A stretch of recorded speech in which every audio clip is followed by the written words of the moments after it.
Over the years, I've collected what I call recreation stories.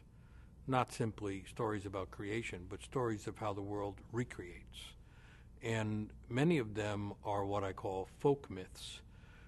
They're not elaborate mythologies such as a civilization might grow through and around, but they're more like the stories that the folk would carry. And just as the folk tend to survive no matter what happens, these are stories about the world surviving no matter what happens. There's a Native American story that I've written about that I call the Black Dog story, or I also think of it as giving the title for the times we're living through as Black Dog times. And what happens in the story is the old woman who lives in this cave is weaving the garment of this world. And she has to stop in order to stir this big stew pot that's full of all the seeds from which grow all the plants and the flowers and the grains. If she doesn't do the maintenance work, or we call it now sustaining work of nature, then the plants won't grow and people won't have food and all. But while she's doing that, the black dog slips over to where she's been weaving, pulls on a loose thread, and unravels this beautiful garment she's worked on for a long time. So that's a reference to the unraveling of the world, which you could say is going on right now, in the sense that culture is unraveling a lot, but nature also seems to be going through a loosening and unraveling process. So the story refers to that, and the indication is this has happened before, that there's something in the world called a black dog that loosens everything every once in a while.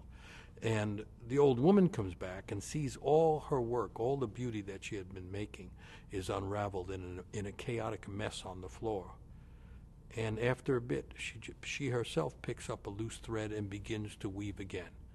And so this is a Native American story that would be told during chaotic times, during the times of unraveling. So it suits these times. Another one that I love is from South America. And in that story, the world burns up and turns to ash. And the only ones who survive this huge conflagration are these two bird beings. They're birds, but somehow they're like humans as well.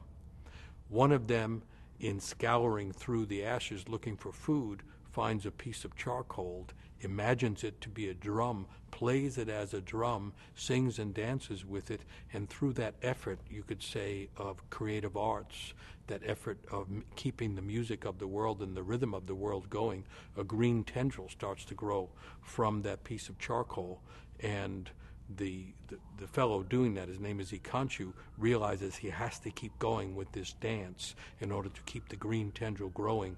The tendril grows into the tree of life. All the branches that are on that tree, each then from each branch grows a species of trees which develops the forest. The forests come back, the animals come back, and then the humans come back, and the whole thing starts again. So those are what I call recreation stories.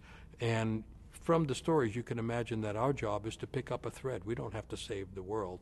We have to take the thread that ties us to the world, the thread that makes sense out of our own lives, and contribute that.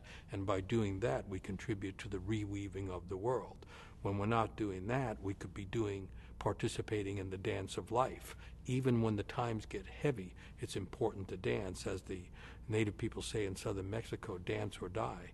If we don't dance, we're not really alive. So even though the times are heavy and things are dark and things are confusing, it's still the job of human beings to pull the thread of their own story through the world and to dance the dance of life. And the dance of life is really the dance of life and death.